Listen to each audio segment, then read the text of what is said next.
morning, good evening, good afternoon, wherever you are. Like to announce quickly before we get going with today's show. Big thanks to the new sponsor of this channel. If you look in the top right hand corner there, KFC, Colonel Sanders. To be honest, look, press free if you think that Colonel Sanders should be head of the British Boxing Board of Control and overseeing, all rules and regulations in the sport of boxing. Press free. British boxing's such a disgrace, innit, We've got fucking fighters, saying that chickens and eggs are the reason why they're failing drugs tests, We might as well just let Colonel Sanders come in and oversee the whole fucking story. But, nevertheless, you've all heard my opinions on this story and what's been going on. Time for you to hear someone else's opinion on this story. Of course, it can only be my light-skinned brother from another mother. He's back on the show. Michael Watson, looking like the Michael Watson tribute act himself, is finally back on the show. Mr. Lord Reek, look at that very snazzy apartment in the background there. Lord Reek, you live there from Primrose Hill, no doubt. Whatever part of London. Very snazzy looking apartment. How are we doing, good sir? Yeah, good, thank you.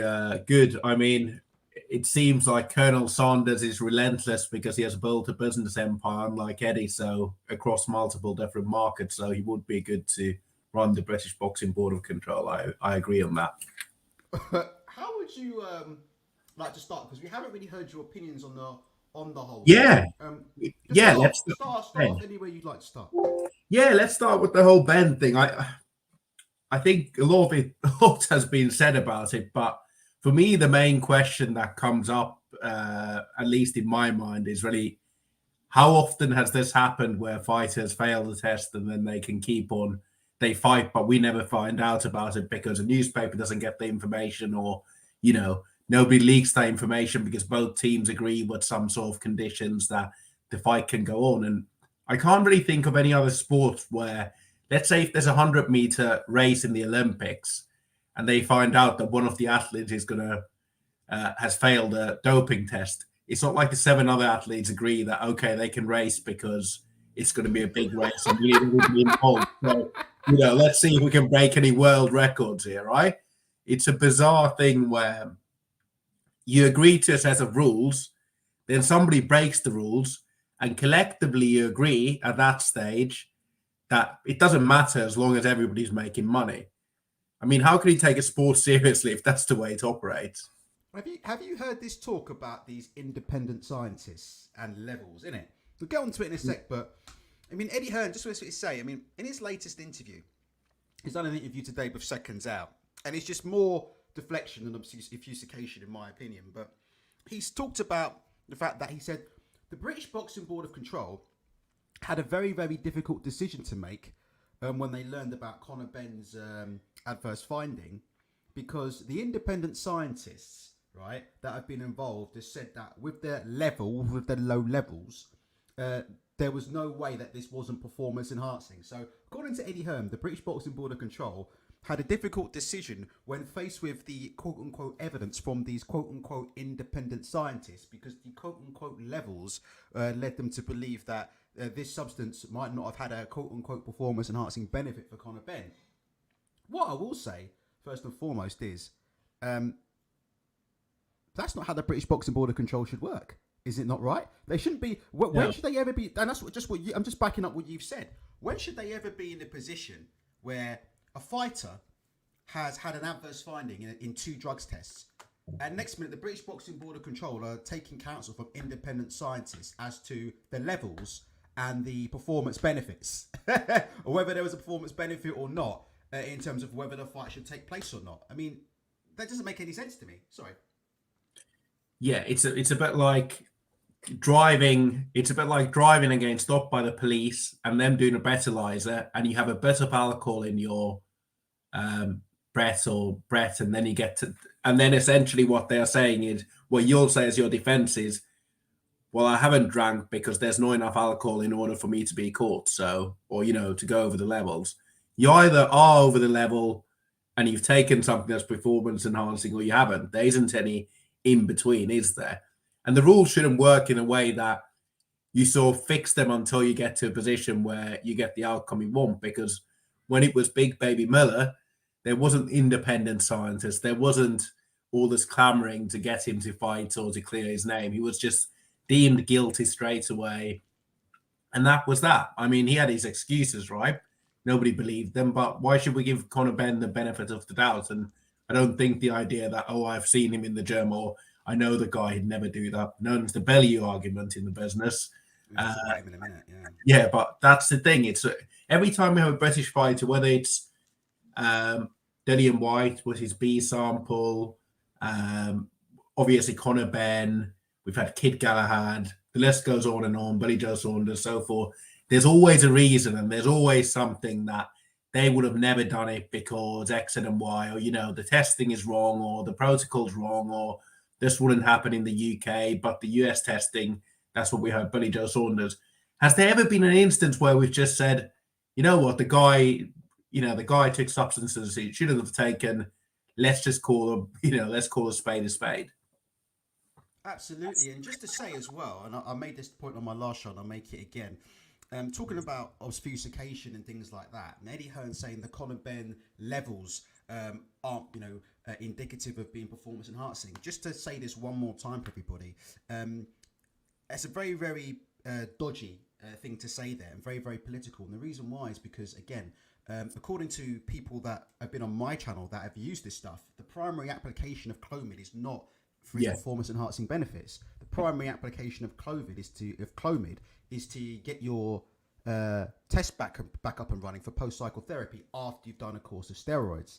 So again, in Eddie Hearn coming out and saying, well, the levels of Clomid in Conor Benn's system, he wouldn't have gained much of a performance benefit from them. Therefore, the British Boxing Board of Control should take that into account, and therefore we had a justification to put the fight on. That's one of the most stupid arguments I've ever heard in my life. And here's a very, very simple way that Eddie Hearn's talking bollocks. If somebody tests positive for a masking agent, Riku, right? A masking agent might not necessarily give you a performance enhancing benefit per se, right? But the presence in his system is indicative, that the person has been on some form of performance enhancing drugs. And it's the same thing or a similar thing here with Clomid, isn't it?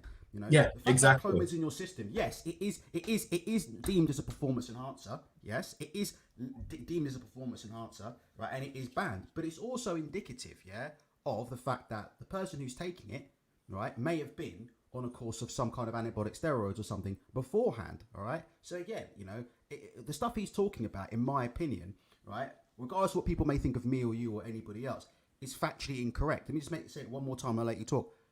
It doesn't matter if the levels found in a fighter's system give them a performance enhancing benefit or not. If you found a masking agent in someone's system, you'd have to ban them for the same reasons. Sorry, carry on, Riku. No, I mean, everybody's been banging on about a clean sports and, fighters' health and safety and VADA testing, how good it is, and how every fighter should go onto this VADA testing, and what a disgrace it is that these American fighters aren't doing it. And then on the other hand, when Conor Benn gets caught, the VADA testing system isn't correct or isn't good enough. That's what we've been told. All the fighters' health and safety goes out the window because you're essentially agreeing that Chris Eubank Jr. should be fighting against somebody that's been popped twice with performance enhancing. Well, had a tests which have come back positive. All of this stuff is just so contradictory, and you can't take any of the drugs in boxing seriously because nobody really cares as long as their fighter isn't on the wrong side of the argument. I'm not saying Conor Benn's necessarily the only one doing it, but he's the one that's being caught. So I think in order to save boxing and in order to save the credibility of boxing, Eddie and others need to stop this, charade that Conor Benn's the victim here and he's the guy that's been, wronged here. And the whole idea of him relinquishing his British license the moment when he's going to get his banned and then blaming the British board for doing their jobs, it's what's the point of having a board if they can't enforce anything? What's the point of? I don't think any governing body should be giving him anything, and I think any TV company, whether it's DAZN or somebody else, should be saying at this stage, we don't want you on our channel until you've cleared your name.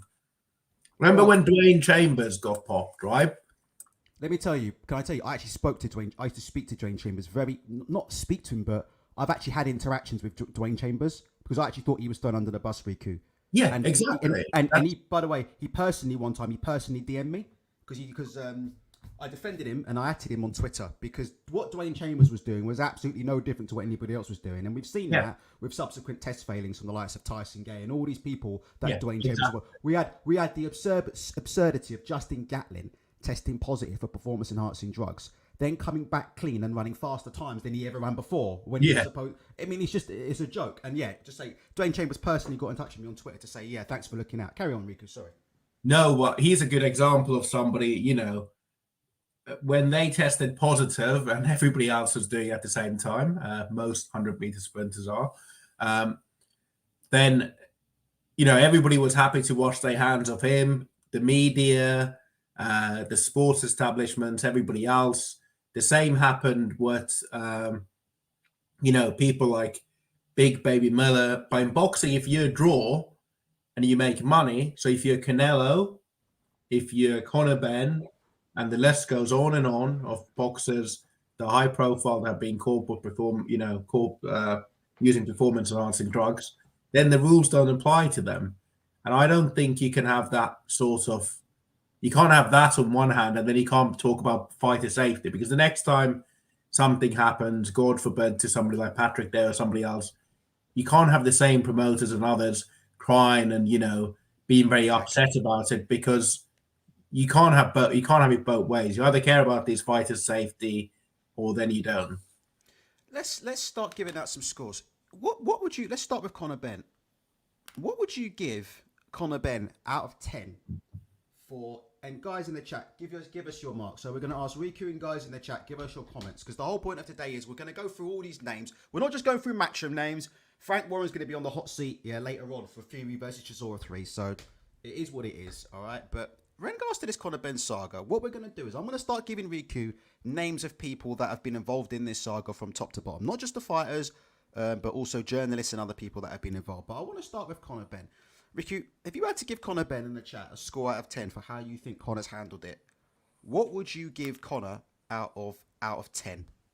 Just anything that comes to head for how he's handled it, what he said. You've seen the interviews with the I think border control. I'd give him a 3 because he's stuck to his guns, but he has come across so badly here, and he's ruined his any credibility and any likability he had, right? The guy that used to be crushing it in the German, had this tough man persona, but now he seems like a little young child, so petulant. But I'll give him a 3 just because he's stuck to his guns and he's kept going this lie. But he's come across terribly. I mean, we can't give everybody a 1, so that's why I can't give you 1.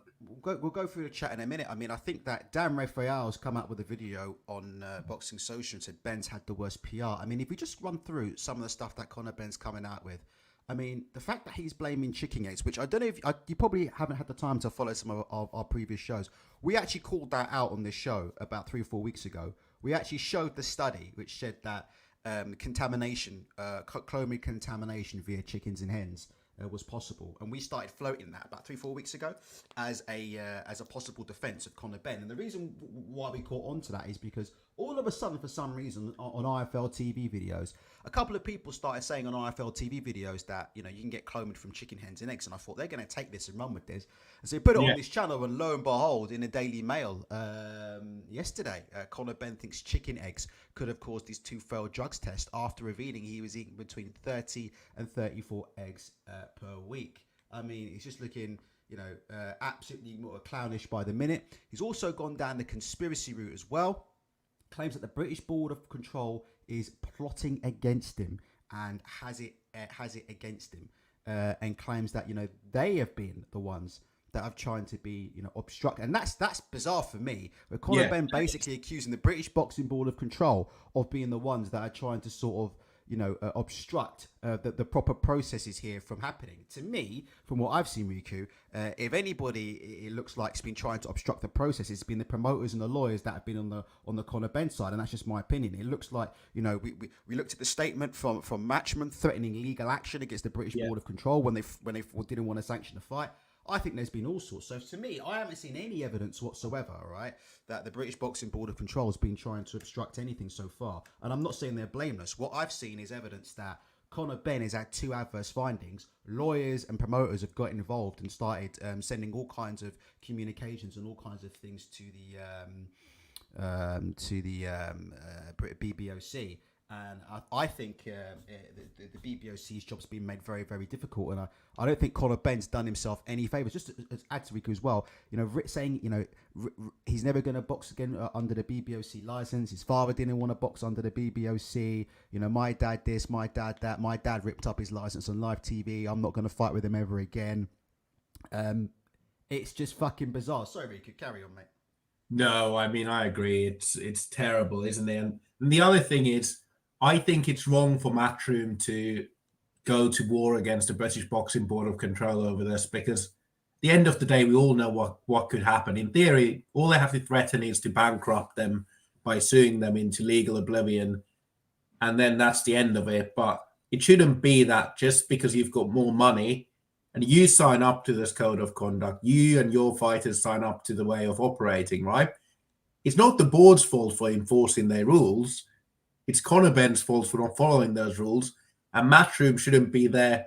I think they're sending the completely wrong signals in the sport, right? If you're a young fighter, you're coming up and you're seeing Matchroom behaving that way, it's not exactly, all it's sending a message is that as long as you're successful and you've got money behind you, you can do whatever you want. The rules don't apply to Conor Benn.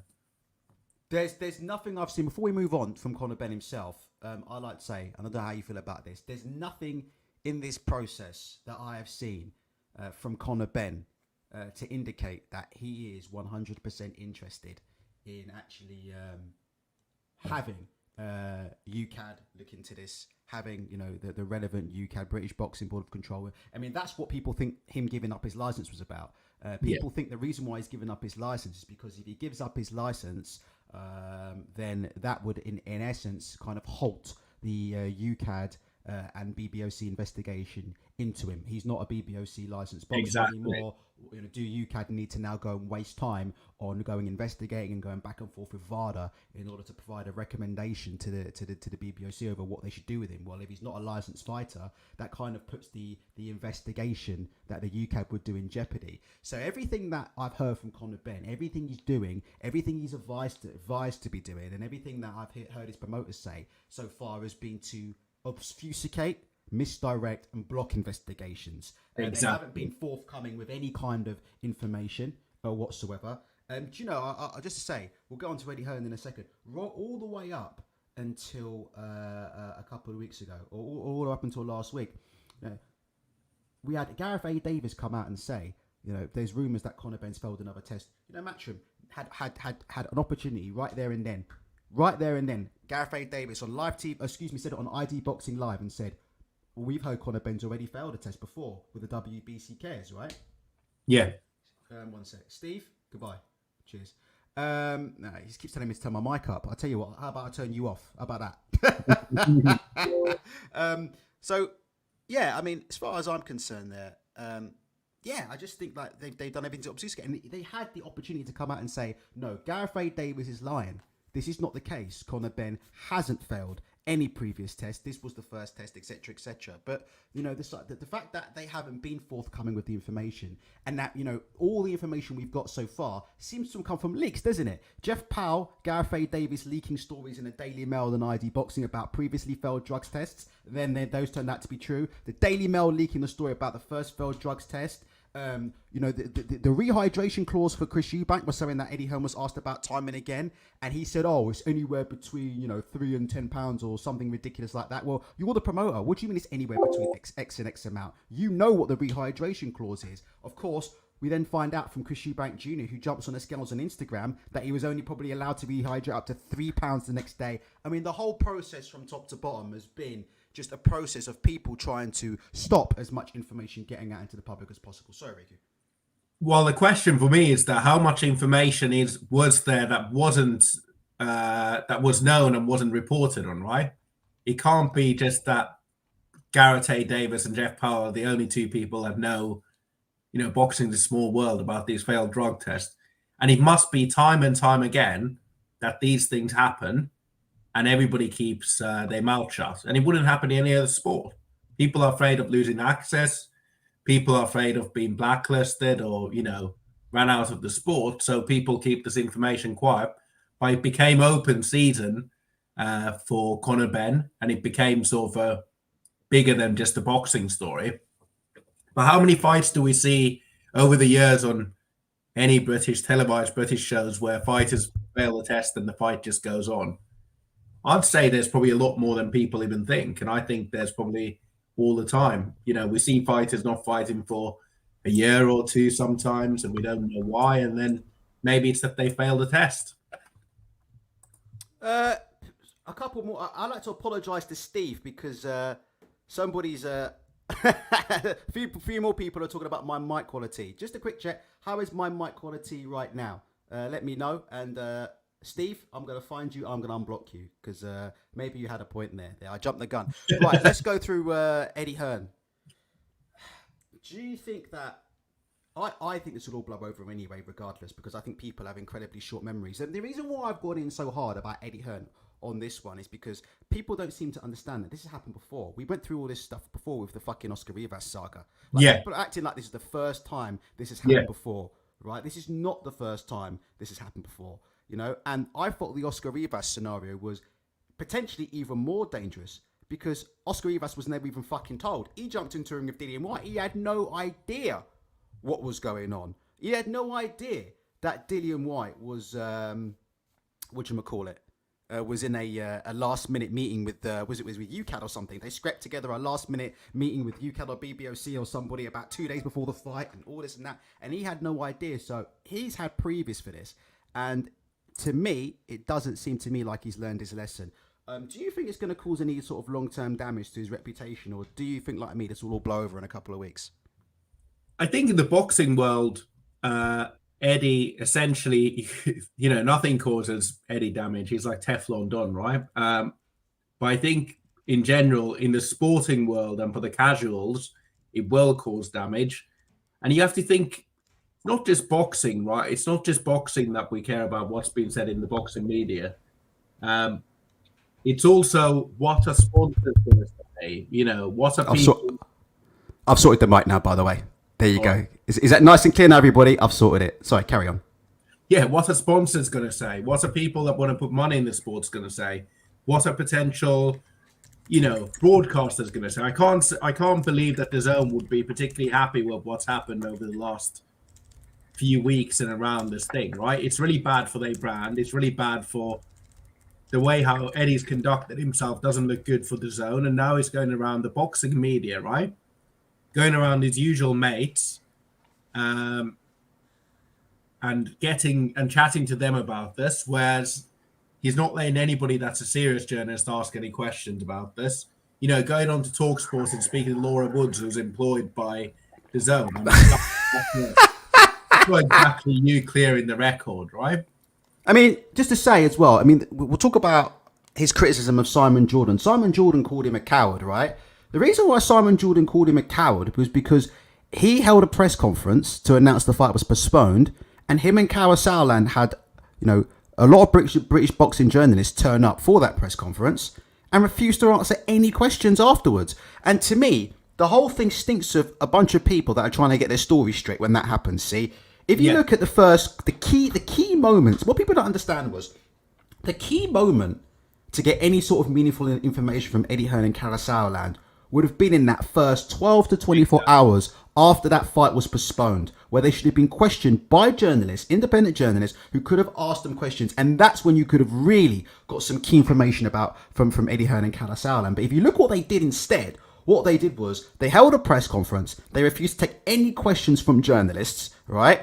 And then what they turned around was they then closed up shop and got their story straight. And then they all disappeared for a day or two until Eddie Hearn appeared with Kugan Cassius in 43 minutes of a complete powder puff interview. And to me, it's so obvious what's happened there. They've gone away, they've shut up shop, they've all closed their mouths, they've all got their stories straight. You know, Eddie Hearn keeps using, I can't say this because I can't talk about that, or I can't talk about this because it's a legal matter. No, what we're asking is you can talk about your role in this process. You can talk about why you appear to have pushed for this fight to take place, putting the health and safety of Chris Eubank at serious risk. You can talk about that. There's no legal constraints that stop you talking about why you've said that you want drug cheats to be imprisoned. All right. Thanks, Jason. There's no real reason why we can't have a discussion about why you called for drugs cheats to be imprisoned. You've equated drugs cheats with murderers, and you said all the things you've said about drugs cheats, and then you've had someone in your stable who's failed 2 tests, and now you're trying to make the fight happen. We can talk about that. We don't need any sort of legal background to talk about that. And again, like I said before, the whole thing stinks of a bunch of people who quickly shut up shop, went away, and said, "Look, let's get our story straight." They went to the clean-up man, Kugan Cassius. They've got their story straight, and now they're coming out. Sorry, Rico, carry on. Yeah, it's if you think about any other sport, right? If something happens in football, let's say something happens to Man United, a similar type of scandal, the whole Greenwood thing, right? The Mason Greenwood thing. It's not like the manager can't be asked about it in the next press conference, and it's not like they will say, "We'll only talk to Man United TV about this and get somebody that's their mate to interview them and ask the soft questions." And Eddie's using the legal thing because it's just not true, right? He can talk about when was the board made aware of this. There's very simple things he can probably mention without going into legal stuff. The legal stuff is probably if he says something that is new information or contradictory information or information that's untrue, or there's lots of things which might make it tricky. But like last time, we should have all learned with the Dillian White WBC legal case, which we never found, if you remember on the show. Eddie uses this legal veil a lot with no actual substance. Just to say as well, do you know, I'm sure you do know, he's deleted apparently a shitload of tweets that have referred to the Conor Benn situation. He's just been deleting historical tweets that revolve around Conor Benn. Just to say that. Eddie, apparently so. Yeah, I've seen mentioned, but I haven't seen which tweets. Yeah, I haven't seen which tweets, no, but it's been mentioned apparently that he's gone on, I don't know if that's true or not, but apparently according to somebody who's pretty on Eddie Hearn, but I think he's pretty reliable. Yeah, I know. Chris Wobb-Will. Yeah. Yes. According to Chris Wobb-Will, Eddie Hearn's gone on Twitter in the last couple of days and he's deleted a whole fucking bunch of tweets. R.E. Conor Benn. So, I mean, it's not looking good. So, what do you think, Riku? What are we giving Eddie Hearn for his dealings out of 10 and long-term impacts? I think he needs to get a 1 because he's just he's ruining his own interest, and the amount that he's doing, like he's also doing so many interviews around this with friendlies and people he knows that, if Conor Benn, if this was a real legal thing, right? Would you want Conor Benn, in Conor Benn's situation, would you want Eddie there to be talking and doing loads of interviews around this constantly? If it's a real court case, right? And it's a real case they want to pursue, the lawyers would have told Eddie, don't talk about it. But now he's doing every other video he's doing about it and talking about the situation. But yet he can't say anything. The guy's a walking contradiction. What would you give? Let's talk about some of the people who you think may have been on point. What do you think about Simon Jordan? We've criticised British. I think, look, what we've seen here is basically something that we've been saying since time immemorial. In my opinion, British boxing journalism is, got to be careful what I say, but maybe I don't. I think it's corrupt to the core, and that's part of the reason why this channel exists. Do you know what, Riku? Do you know if British boxing journalists or British boxing channels that are making money from doing what they're doing, do you know if they did the job they were supposed to do, channels like mine would cease to exist? That's what people don't seem to get and understand. The reason why an Ultratech exists, the reason why a Porky's Corner exists, is because the people with the access, the people with the golden keys, aren't doing the jobs that they're supposed to be doing. And do you know how stupid these individuals are? All these individuals that, were sending me threats and trying to dox me and, Ultra, you're so biased against Matchroom and you're on the Frank Warren payroll and all this stuff. Do you know the easiest way to get rid of me? The easiest way to get rid of me and the easiest way to get rid of Porky and the easiest way to get rid of all these people. It's very, very simple. The established YouTube journalist or the established media who are getting paid, who are taking your money to do this. All they need to do is do their job and ask the right questions. And platforms like mine would cease to exist. There wouldn't be any demand or need for platforms like mine. The problem is, Kugan Cassius sits down and does a 46-minute interview. All right? He does a 46-minute interview with Eddie Hearn and absolutely fluffs it. I think that's the worst interview Kugan Cassius has ever done. And considering Kugan Cassius has sat in a Bentley with Eddie Hearn and asked him what his favourite brand of crisps is, I think that's an achievement. And I think that's the reason why people are now flocking to people like Simon Jordan. Because I think people have had enough. I think British boxing fans have had enough of the IFL TVs, to be honest with you. I think they've had enough of Kugan Cassius. I think they've had enough of Umar Ahmed. I think they've had enough of Seconds Out. I think they've had enough of a lot of these people, to be honest. I think everybody's had enough of Behind the Gloves. I think if Behind the Gloves went and dissolved and disappeared tomorrow, I think we'd all fucking crack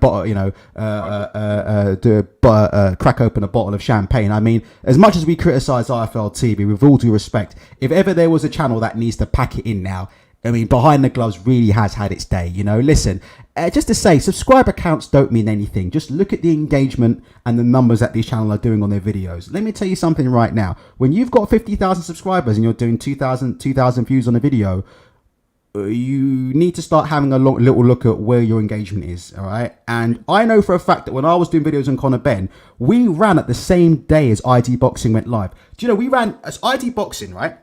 Had the show that day. They were live at the press conference. They were live covering the fight as it was getting postponed, right? They had thousands of views. Do you know, I was running for 2-3 hours at the same time as ID Boxing. I had between 600 and 800 people hearing this chat. So the bottom line of it is, I think people have had enough of these platforms. And that's why they're turning to people like Simon Jordan, who I think's come out of this. I think his reputation as one of the most hard-hitting sports interviewers in the game right now, I think has only gone up. And I think that, unfortunately, I think Eddie Hearn is a little bit rattled by Simon Jordan because he knows he's not dealing with average YouTuber off the street. No disrespect, but he's not dealing with somebody who lives in their mum's basement and then all of a sudden decides that they want to sort of, have a YouTube channel about boxing and then starts walking around fucking, press conferences with a fucking Sony Handycam. Do you know what I mean? He's dealing with somebody who, is a real legit businessman who turned, a £30,000 business into a £75 million business. Simon Jordan, infinitely more successful than Eddie Hearn's ever been in the world of business. Made it from scratch, never handed a thing to his father, and was one of the premier businessmen in the world. So you can't educate, there's nothing that Eddie Hearn can educate Simon Jordan about when it comes to the world of business or making money. So I think his nose has been absolutely put out of joint here because he's dealing with somebody who has the IQ, the business acumen. And Simon Jordan has spent his whole life dealing with people like Eddie Hearn. Simon Jordan's seen a million Eddie Hearns over his career. Eddie Hearn is nothing new to Simon Jordan. Simon Jordan isn't going to get starstruck around someone like Eddie Hearn because all Simon Jordan dealt with when he was managing Crystal Palace and when he was, a multi-millionaire businessman, buying McLarens or fucking sheikhs in Saudi Arabia. All he ever dealt was with people like Eddie Hearn. He's seen a million Essex chances come and go over his career. So I think Simon Jordan's come out of this, whether you like the guy or not, with a very, very embellished reputation. I think a lot of people see him right now as the go-to guy, even though he's not a boxing expert. I think if you ask right now, who is the go-to guy when it comes to interviewing boxers? I would say it's between Rob Tibbett and Simon Jordan. I think a lot of people go with Simon Jordan. I'm sorry, Ricky, for chatting a lot. Please have your say. No. I think you make some really good points, and I think one of the big problems in boxing for a long time has been that the boxing quote-unquote media, which often is YouTubers that we refer to, people that have their own YouTube channels that dedicate them to boxing, and they go to the shows and, they interview boxers, they get some sponsorship, they get some help from the promoters and others, is that they've got such a big conflict of interest with the sport they're covering because they are relying on access from promoters and managers. They're relying for some cost to be paid. They're relying for boxers giving them time. There's no obligation for boxers to interview them. They rely on all this stuff. So essentially, they can't be really impartial, or they can't really say what they think, because if they step out of line, they won't have access, and then their viewer numbers will drop. So I think people like you and other channels fill a gap where you aren't asking for access, where you're trying to be as critical and analyze the sport from what's going on, whether it's from what happened in the fight to all the way to what's happening in the business side of boxing. I think TalkSport's Simon Jordan's in a very interesting position because they have a massive platform, much bigger than IFL or anywhere else. They focused a lot on boxing over the last few years, and nobody before has had a similar type of platform which actually reaches the casual audience and is critical about the sports. So and critical of Eddie in particular. He's never been in this position before, has he, Riku? He had it all his own way. But if you look at the peak of IFL TV, people don't understand. IFL TV's on the decline. You just need to look at their numbers and things like that. IFL TV has had its day. Press 1 if you agree with me on that, or press 2 if you disagree. IFL TV is not the powerhouse that it was 3, 4, 5 years ago, where it was the be-all and absolute end-all of boxing channels on YouTube. IFL TV's run its course, right? Now, if you look at the peak of IFL TV, when it was all Coogan and James, right, and there was no Umar, Matchroom, it was basically the Matchroom channel. Eddie Hearn, and that's a credit to Eddie Hearn. Eddie Hearn, again, I've always said there's a lot of good things about Eddie Hearn, and one of the best things he ever did was, and why Eddie Hearn got the run up on Frank Warren to a degree, was Frank Warren's very old school and didn't realise how you could leverage social media and social media platforms to promote boxing. Eddie Hearn, right, straight away grasped that way before Frank Warren did. He grasped the importance of using social media platforms to push your shows and to push your information and to push your propaganda out there. And so Eddie Hearn had that relationship with Coogan Cassius from a very, very early stage, whereas Frank Warren got it completely wrong. And I believe he tried to sue Coogan or something, where he didn't like something that Coogan said. And at one point, there was legal action from Frank Warren. I believe there could have been some kind of talk of legal action between Frank and IFL TV. I hope I haven't messed that one up there, Frank. But let me know if I'm wrong. But so Frank got it completely wrong, and Eddie got it completely right on IFL TV. And as a result, for years, Eddie Hearn had the biggest boxing channel, or one of the biggest channels on the planet, literally there as his mouthpiece, and there was no criticism, and there was no real investigations, there was nothing. He had everything his own way.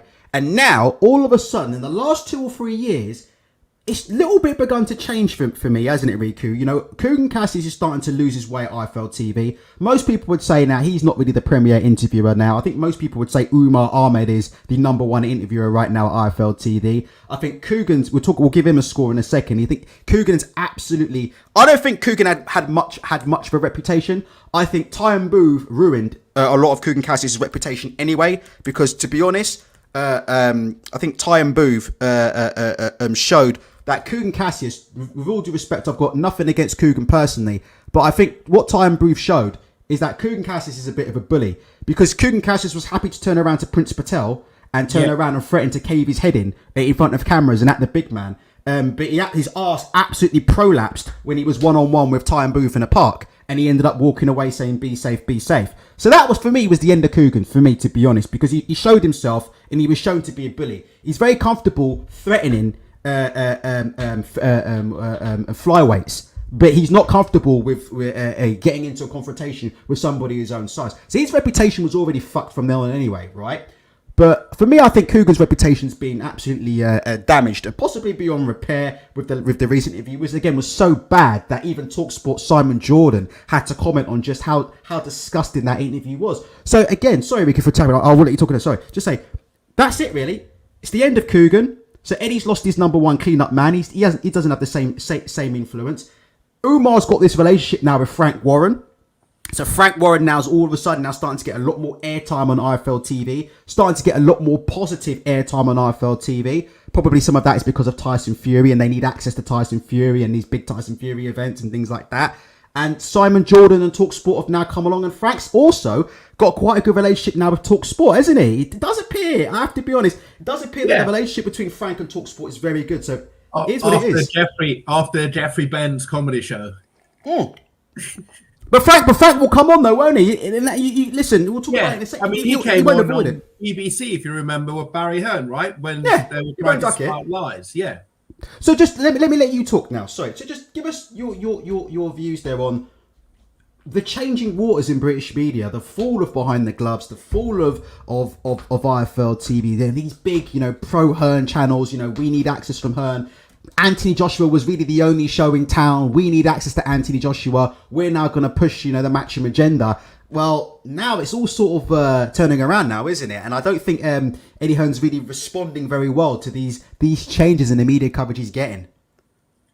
I mean, I think we need to distinguish, right? We've got the channels that boxing hardcores watch, which are Behind the Gloves, IFL, everything else.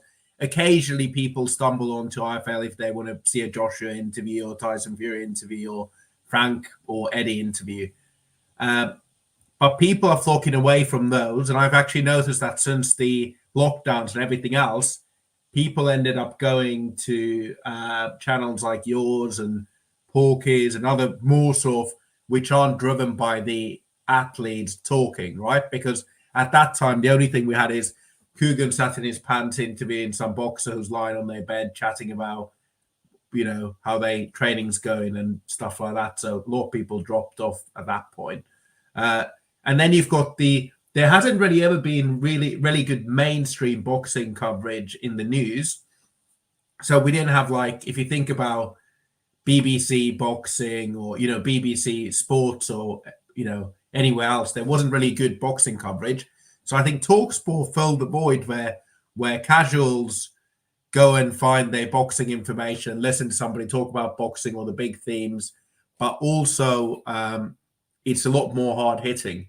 Where something like Bunce and Costello, for example, when they were on the BBC, it was never that, it was never particularly hard hitting. It was never that interesting. Now what you have with TalkSport is somebody that's actually willing to call out the establishment, that's relatively entertaining as well and quite funny. So, I think we're in a landscape where actually TalkSport probably has the most sway out of any boxing outlet there at the moment, and he has the most sway in public opinion. And unfortunately for Eddie, they are not fans of Eddie Hearn, and they are calling him out for the stuff that everybody else should have been calling him out for a very long time ago. Should we move on to somebody else? Let's just move on to Tony Bellew. There was a very, very interesting tweet that I saw, which I'm trying to get up yesterday. Do you know Tony Bellew has absolutely disappeared on this issue? Tony Bellew is someone, again, who has asked for, I think, people with performance-enhancing drugs. I think he's another one who has equated them with murderers.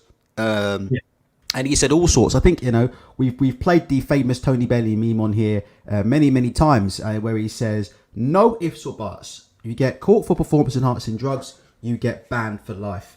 Tony Bellew, who threatened to disappear and then proceeded to be on every single primetime UK TV show across all channels, cable, platform and media. I mean, you just couldn't get away from Tony. But I think even the guys up in the fucking International Space Station hovering above fucking planet Earth were probably getting, Tony Bellew footage, fed to them by... You just couldn't get away from this man. You couldn't get away from Tony Bellew. Well, it seems like Tony Bellew has finally disappeared. Now that a Matchroom fighter... And he's got nowhere left to run now, has he? Because it's not even like, Conor Benn's just had the problem with the one test. Well, unfortunately for old Tony, Conor Benn's now had a problem with 2 subsequent VADA tests in the last 2 months. And he seems very, very quiet. Nobody can get Tony Bellew to just say the words, Conor Benn should be banned. I don't believe Conor Benn should be banned for life, but I'm talking about holding Tony Bellew to his own standards. According to Tony Bellew's own standards, Conor Benn should be banned for life, and we haven't seen anything from him. And again, it just goes to my point about according to Tony Bellew, Conor Benn probably should be hung somewhere and stoned at the same time. Well, beheaded perhaps. And here he is. He's at the show there with his right hand man Eddie Hearn, and again, we can't seem to get any sort of confirmation out of Tony Bellew. We can't seem to get the words out of him. Tony, should Conor Benn be banned for life or not? What do you think about Tony Bellew and his position? I mean, I'll show you in a minute. I mean, he's just getting tweeted constantly constantly for his comments. And I just think, he solidified himself again as, in my opinion, one of the worst pundits. And I have to say, I think Tony Bellew is one of the worst pundits we have ever had in this country. A lot of people criticise Johnny Nelson, including myself, but the stuff that Johnny Nelson says is relatively harmless. Tony Bellew's a man who's called for people to be, imprisoned and called for people to be executed and all kinds of stuff. And he's shown himself to be the biggest hypocrite of them all. And I think it'd be best, to be honest now, if he does the right thing and considers, retiring. To be honest, being on DAZN is pretty much the same as retiring anyway, because let's be honest, ain't nobody watching it anyway. So, but I think it's time now for Tony Bellew to really live up to his word, Riku, and disappear. Well, I remember when initially, when the Conor Benn stuff came out, Tony Bellew tweeted something along the lines of, "Loyalty is everything.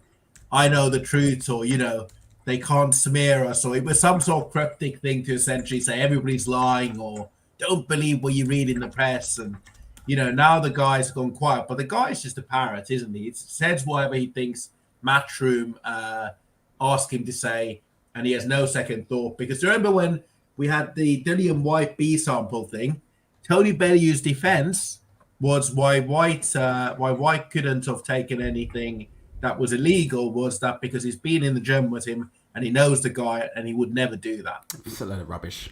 Absolutely. Right, let's quickly move on, because I completely have taken Riku's time for granted. For those of people who say Ultratek's biased, you may be right about that. What we're going to do is we're going to quickly move on to a slightly different set of people, and then we're going to do our final ratings and go through them all. All right. Before we do that, our new pound for pound ratings. Yeah. Let's do it. We'll do them. But beforehand, we've got to cover this Muppet here. We've got to cover Fury and Chisora one more time. So I'm just going to bring up my screen because I've got a special screen set up for you, Riku. There you go, Riku. I don't know if you can see your screen there. There you go. That's a little work that I've done earlier on. This on the screen is the monstrosity known to many as Fury versus Chisora 3. If you look here, this is Frank Warren, ironically in DAZN. Derek Chisora should retire, claims Frank Warren, 12th of January, the 2022. Big Frank there saying here, Chisora should retire, Warren said. End of story. The only way Tyson fights Chisora is if we were struggling for an opponent or if Tyson insisted on it, he continued. He, Chisora, should retire. He shouldn't be allowed anywhere near the ring, let alone in there with Tyson. Lo and behold, on December the 3rd, coming to an outdoor stadium in the middle of winter, the man that Frank Warren said should retire will be on pay-per-view against the number one boxer and number one heavyweight fighter in the world, in Tyson Fury. How the fuck are they gonna? No, you know what? I actually thought they were gonna sell out, because I was getting conflicting information on Twitter that this fight was selling really well. That they were gonna sell it out. I had people showing me screenshots of like fucking 60,000 in the queue and all this kind of stuff, and everything was going. I was like, oh my god, they're gonna sell this out. But we haven't really heard anything since then. So it is what it is. But Frank says they're gonna do at least 50,000. Yeah, we have seen it selling out, but all the tickets on StubHub. So we're back to the usual. Yeah. Are they really on StubHub? I think so. Yeah, they're on StubHub. We're back to the usual tout spine, all the tickets, right? You reckon? Yeah. All right, we'll see. But Frank reckons they're going to get at least 50,000 plus in there. It is what it is. This fight is, in no uncertain terms, an absolute disgrace from top to bottom, Riku. I won't be paying for it or watching it. Well, I'll watch it, obviously, but I won't be paying for it. Any thoughts on it? It's just... I mean... It's hard to see how Chisora has improved since the second fight, which was how many years ago was that? Maybe 8, 9, 10? Who knows? Exactly. I reckon it was 7 or 8 years ago. I recall 7 or 8 years ago. So it's hard to think how Chisora has improved since then. If you look at his record for the last 10 fights, it's not pretty. But you know what? Puncher's chance, punch from the gods. Could happen. Who knows? I mean, that's going to be the narrative, isn't there? I just don't see why anybody would care about that fight and what it does for Fury's legacy and career. It's probably one of the worst fights that could have been made for Tyson Fury. Do you know, Dr. Usman's just said Frank reckons he sold 57,000. What's your source for that? I've heard 50,000. Do you know what? If Frank can do 60,000 on this fight, I think he's the greatest promoter in history. But he can get 60,000 people legitimately in the fucking arena in the middle of fucking winter with no fucking roof on to watch this fucking shite. There'll be a lot of firefighters and NHS workers there. Well, I tell you one thing that's interesting. He was on the show with Simon Jordan, and to be fair, Simon Jordan did pick up, Frank Warren on the state of this fight, because I think when Frank Warren announced it, here we go, he did announce it on this show, White and Jordan. So unlike Eddie Hearn, to be fair, Frank Warren does turn up here, rain or shine, and he will speak to Simon Jordan. And Simon said, "Look, I love you, Frank, but nobody wants to see this fight," and blah blah blah blah blah. And he said to Frank, I think he said to him, like, the undercard better be stacked or something. And Frank said, Don't we always have a good undercard? No, we fucking don't. Like, even I had to pick Frank up on that rant. Frank saying, no, don't we always stack the undercard? No, Frank, you don't. You don't stack the undercard. What you normally do is put Anthony Yard in there against the Lithuanian cab driver, and then stick, X and Y, Z on there. We've got Daniel Dubois, a.k.a. Cooper from Mario Brothers, in the ring with Kevin Lorena. This card ain't stacked to me. Sorry, Riku. Do you think the headphones are so big for Spencer Oliver just to cover his ears? I tell you what would you give him out of 10 for his coverage of this? Because he seems to he's on a bit of a redemption story, isn't he? But I think he's been very hypocritical because he's been up Eddie Hearn's arse. He's been up Eddie Hearn's arse for the longest, exactly. Right? That's the thing, right? He's been. When Eddie was on Sky Sports, he was very different and he was very quiet, and it's completely different now. So I don't believe, I just don't think he's said what he's supposed to say at that stage, right?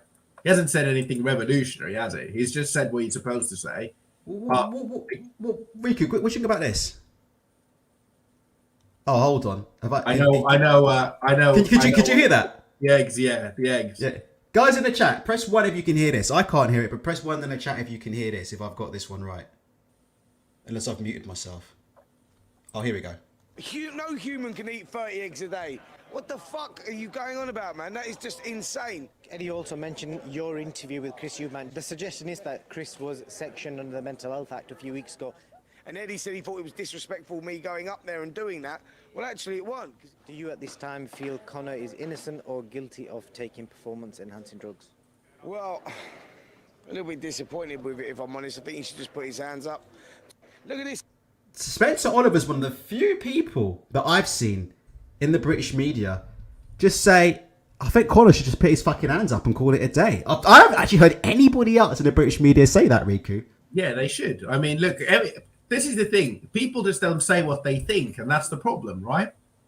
People will say what they think sounds best, or what will keep them in the good graces of others. But people aren't going to say what they think. Right, give me a score. Let's go through some names quickly. Give me a score for Spencer Oliver. Let's give him a 7. Spencer Oliver's getting a 7. Right, guys in the chat are giving him a 10 and an 8. Okay, right. Kugan Cassius, give me a score for how he has held himself over the last couple of weeks. Kugan Cassius, you've got to give Kugan a 1. I mean, he's meant to be a journalist, right? So, do you think his reputation at the minute is damaged beyond repair? Do you think his brand is pretty much finished? His brand is finished amongst anybody that follows boxing. Nobody's saying, you know what, that was a hard-hitting interview by Kugan. I've got the feeling he is finished. He was a guy that a couple of 5-10 years ago, I couldn't believe he wasn't on mainstream TV. Do you know what I mean? Yeah. Like, he's the kind of guy that you could see on a soccer Saturday or a Soccer AM or something. Like, I don't know why. I had the feeling that he was going to be the one from IFL TV to really cross over and do something. I think Kugan Cassius is finished. I think he's going to spend the rest of his life interviewing Bex Connolly about why she's not good in relationships. I think that's the end of it for him. I think that's it for him. All right. Right, let's go. I think the thing with Kugan is he's just too close to Eddie, and that's really ruined him. Like that was his making, but that's also his breaking, right? All right, give me a score for this man here, Frank Smith. Can you talk about conflict of interest, Riku? This guy is fucking married to Chris Eubank's sister. I know. And it looks like he's tried to put on a fight involving his brother-in-law and a guy who's had multiple failed tests. I mean, Can you believe the state of this man, fucking Smith? What would you give him out of? I mean, Simon Jordan absolutely took him to town, called him a fucking bag carrier, which he is. Yeah, I'd give him a 3. A 3? Give him a 3. I'd give him a 3 because he's been less in the media than Eddie.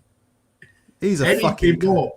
I mean, we can't just give everybody ones, can we? I mean, there's too many bad performances here. I'm giving Frank Smith decimal points. I mean, floating point numbers of Frank Smith. The man's married to a Eubank, and then he went to bed at night knowing that his fucking brother-in-law was about to step in the ring with somebody who fucking had multiple test failures. Get the fuck out of here. Eddie said to us that Frank Smith's gonna be he's gonna be running the business in years to come, and he's one of the best operators in boxing. So yeah, music to the ears of George. I've said it before and I'll say it again. Queensbury.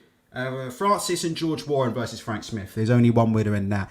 Gareth A. Davis. How has he now? He's someone whose reputation took a massive hit over the anti-Joshua stuff. Do you remember when he came up with that anti-Joshua Usyk step-aside stuff? Do you remember that? When he was saying about something about how much money was offered and then he got it wrong or something happened and then his reputation took a hit and he was getting people abusing him on IFL TV. What would you give Gareth A. Davis for this saga? It seems like actually he's been pretty accurate. Broke the news about Conor Benn having multiple test adverse findings before anybody else and did so live on ID Boxing. Yeah, but Gareth A. Davis, it always feels like he's saying information when he's told to say information. But I'd give him a 5 or 6 because usually he'd be there defending Conor. So you know what, he's done better than he's usually done. Right, what are we giving this bald-headed moron? 1 second, let me get him up on the fucking screen here. Why is it when you put in a picture of Tyson Fury, you don't get no fucking Tyson Fury on the fucking screen? What are we giving this bald-headed moron Tyson Fury for his fight with Derek Chisora? Just in general, for his conduct. This is just a grade for general conduct in the last month or two. I think we need to give him a 2 because he always talks so tough and he goes on Instagram and, you know, there's always a reason why he can't fight against someone, right? He's one of the few people where there's always some sort of reason why this man can't fight against someone. Yeah. What about? Don't you think there's always some excuse when it comes to Fury? You know what? To be honest, I know I'll get called a fanboy. I think Fury, for me, honestly, right. In terms of fighting anybody, I think he genuinely will fight anybody. And I think the fact that he went to America to fight Deontay Wilder in his own backyard 3 times. I don't think there's very many fighters in boxing that'd be willing to go and fight Wilder at that point in time of his career, knowing what we know about what a vicious puncher he was. In the same way he went to abroad to fight Klitschko. So I think he has shown, actually, you know, he's the one British boxer. To be fair, I know I'm not saying he's you know. Listen, I'll tell you what I think, Riku. You know, I'd give him a 0 for the fucking deadlines in the anti-Joshua fight. Every week he's coming up with a new fucking deadline, isn't he? He's coming up with a new deadline, and then he's still negotiating, and he come up with another deadline. I mean, he is a moron. There's no two ways about it, but he's got bollocks. That's why I'm not saying he doesn't have courage. I mean, of course, okay. But it's more a case that it's just the bravado is just a bit too much at this stage. I mean, the guy talks and he's always trying to sell something that's not true. Like he's the one saying the Joshua fight's done. They send the offers, then they pulling out, and you know, then he ending up with Chisora, another 258 fighter, right? Absolutely. Let me just. Do you mind if we quickly? Have you got 5 more minutes, Riku? Can you give me 5 more minutes? More, yeah. All right. If you give me 5 minutes, let me just quickly show you this. This is apparently, for those of you who are into your music, we could be having a Tyson Fury Christmas #1 this year. Hold on.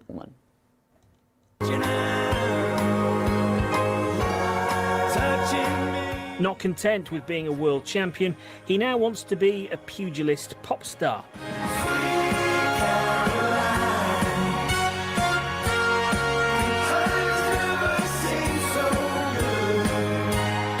100% of the proceeds are going to charity, allegedly.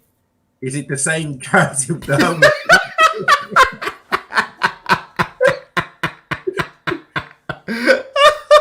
It's the same homeless charity. You're gonna get me in trouble with my boss, you know. Listen, I'm gonna give Fury a 0. Fuck it. I'm giving Fury a 0. I'm giving Fury a 0 for making me have to watch fucking Chisora again. I'm giving him a 0 for trying to get the Christmas #1, even though his voice ain't too bad. And I'm giving him a 0 for imposing, multiple deadlines with Anthony Joshua and then breaking every single one of them. That's a 0 for me. Right, let me quickly give you this. Have you seen Deontay Wilder's new video? Oh, the music video. Yeah. Yeah, I have it. I mean, he's a Listen, I think he's good. Great boxer. Yeah, he did surprise me a bit, but I'm not sure it's going to be charting anytime soon. Does anybody know? Does anybody know the name of the song? Because I'm trying to get it. They're saying, "Oh no, huh?" Every time. Is he every time? Is it that one? Yeah, isn't it? Oh Jesus! Check if we can do it. Hold on. I don't want to get in trouble here, Deontay. I think it's good. What do you guys think? What are we giving Deontay Wilder out of 10? Yeah, for his new single. Hold on. Let me see if we can get this up. What are we giving this? Look, the production. Look at the production. Let's have a listen. Featuring Marcellus Wilder. Bit ironic, seeing as we spent all today talking about PEDs. Carry on. I'm really in the mood, babe. Let's get in the groove, babe. So what you got to lose, babe? It's to me and you, baby. Really in the mood, babe. Let's get in the groove, babe. Hey! It's a tune, man! Don't lie! Let me play 1 few more seconds. That's a tune still. What are we giving Wilder for this one? Sit down on me. Like ASAP. Really in the mood, babe. Let's get in the groove, babe. So If you love your woman so much, though, why you got to put this woman backside, front and center on your entire video? Why do these dudes keep doing this, The though? mother of your children as well. So Yeah, like, if you love this woman so much, why you want to put this woman booty? school. Call me old school, but it's not my. Yeah, I mean, I love my missus, man. I don't want to put my missus booty all over fucking internet for everybody to fucking see it. And what is it? Some of these boxing fans, some of these simps that follow boxing. I mean, it's not a good idea, is it? And what is it with all these black power guys who just keep going out with girls who are lighter than me and you? Have you noticed this, Riku? Like, these dudes are supposed to be all these black power dudes every single time. It's all these dudes who are, you know what? And every time you see them, their girlfriends are lighter than me and you. I find that ironic as well. It is what it is. Yeah, the auto tune is a bit heavy, but I think right, Riku, what are we giving Wilder? Give Wilder a 1 out of 10 for that one. Because he's big tune. I mean, if him and Fury had a rap battle or battle of music, battle of the bands, I think I'd definitely give that one to Wilder. Listen, Wilder should get in the ring after his next fight and fucking sing live on the mic like Fury does. Right, let me give a score for this idiot. We can't not put this idiot in here. Let's hear it for this muppet here. The man who said that Chisora needs to retire. Then he's justifying why this fight is pay-per-view. Apparently he met Derek Chisora in a restaurant. And then the fight was done and dusted. Claims that there's no other opponents that he can make a fight with. I do think there's an element of truth in that. I do think they had a little bit of difficulty because I think we know Andy Ruiz is going to fight Deontay Wilder. People saying he could fight Andy Ruiz. I think we know that the PBC are keeping Andy Ruiz there for the purpose of Wilder. Yeah. And so that's fight's going to happen there. Frank Sanchez is obviously, I think, had a fight nearby. But what do you guys think? What would you give? And guys in the chat, what are we giving Frank? Yeah, out of 10. Yeah, for his conduct in the last month or two. What's his report card score? There he is with Chisora. I'm gonna give him a 4 because he doesn't see. I'm gonna give him 4 because it doesn't seem to accept the fact that it's a terrible fight. So he's got a lot of excuses and a lot of reasons why it hasn't happened. Yeah, I'll give him that. All right. Joe Joyce. Been a while since we've had a Joe Joyce. I think his stock is huge at the minute, Riku. Oh, yeah. He's definitely the juggernaut. The juggernaut is trending upwards. I genuinely think, I'm not saying he's going to be a star, but there's definitely been a massive upward trend. What are we giving him for a score? It seems to be after his win against, and that fight was a very, very good fight. And also, look, this is Joe Joyce's. Joe Joyce's girlfriend's on another level. I keep telling these people who don't understand that this woman doesn't have no fucking plastic surgery. This woman don't have no fucking anything like that. She's just a normal, standard woman. This is if any of you go to M&S and Waitrose, this is what the aisles are littered with 24/7 every time we go. I can assure you from top to bottom. She's actually a nurse, believe it or not. But this is Joe Joyce's girlfriend. Little. You don't get that little, I'll tell you that for free. There you go. He's on a different level right now. What are we giving Joe Joyce out of 10? Joe Joyce, winning in the ring and winning out of the ring. I mean, I think we need to give him a 10. I mean, this has been Joe Joyce is the only winner from the last 2 months, I'd say. I would agree with you. Everybody else has disgraced themselves. Let's leave it at that. I would agree. I would say Joe Joyce comes out of the last 2 months. Would you agree with that, chat? I would say Joe Joyce comes out of that as our win of the last 2 months. I think he's pretty much the only one to not put British boxing into disrepute. Somebody mentioned David Haye in the chat. David Haye can't be in there because David Haye was recently in court for threatening somebody, which actually turned out to be a completely false allegation, by the way. And that was thrown out of court. David Haye appeared in court charged with threatening somebody with violence because they said something to him. And you know what, I think people do get David Haye a little bit mixed up. Like, they think David Haye's some kind of soft guy. David Haye is as hard as it gets. And I know he's a vegan these days, but I still think, David Haye is not somebody that you want to say the wrong thing to, because he, out of all professional fighters, I would put him in the top two. I would say him and Chisora. I would say the two professional fighters, genuinely, who do not have any problem, inflicting pain on members of the public. Them two don't care. So, but David Haye made it out of court with his reputation intact. All right, Riku. Where are we going with British boxing? Anything else to say? Any final thoughts? Just say what you want to say. I mean, final thoughts. Let's see at the end of the year what comedy show it is. By the end of the year, we'll do a video. We'll do, you and I will run through each of our top 10 highlights, the comedy moments of the year. Because I don't think I can recall a year in British boxing where it's been as chaotic and as embarrassing as it has been over the last even few months. I mean, more has happened in the last few months than mainly happens in a year. So and big up to Joe Joyce. That's all I'm going to say. And it's a clown show, Riku. We were right all along. It's a clown show, and I just think there's look.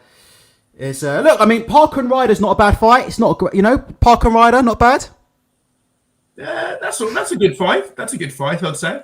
Let me just ask you before we go. Do you think the general trend is, we've all heard Simon Jordan's top 3 promoters.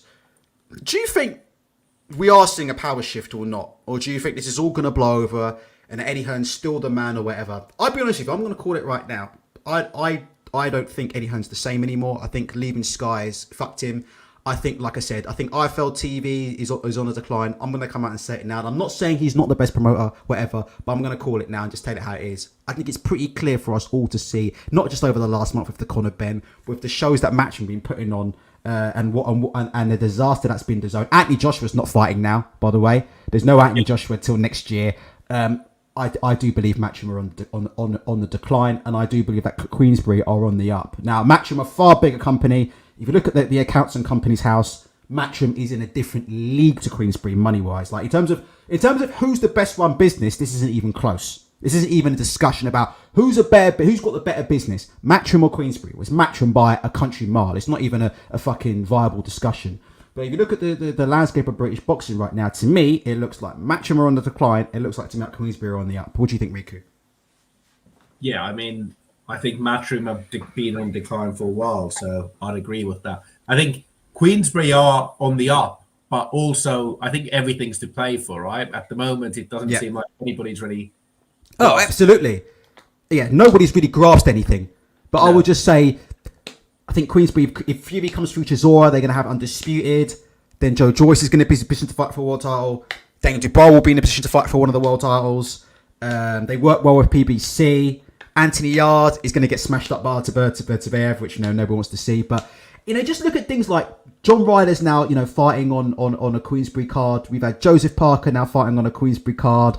We could have had Demetrius Andrade on a Demetrius card if he hadn't have gone through what he went through. I don't know. I'm not even trying to push propaganda. It's just genuinely. Even if I was being neutral, years ago, right? I know Ryder fought Billy Joe Saunders on a Box Nation card, but years ago, you wouldn't be seeing in this current situation like a Joseph Parker having to come on Box Nation and fight Joe Joyce. You wouldn't be seeing like John Ryder having to come and fight Zach Parker and Inter. You wouldn't be seeing Demetrius Andrade. You wouldn't be seeing those kind of things that we're seeing now. And I think that there is a change happening. Yeah, I'm going to have to shoot, but you know what the biggest difference is? One's on BT and one's on DAZN. I think that's really the biggest difference that we have at the moment. All right, Riku, thank you very much for joining us. Pleasure. Take care of yourselves and take care of each other. Like and subscribe.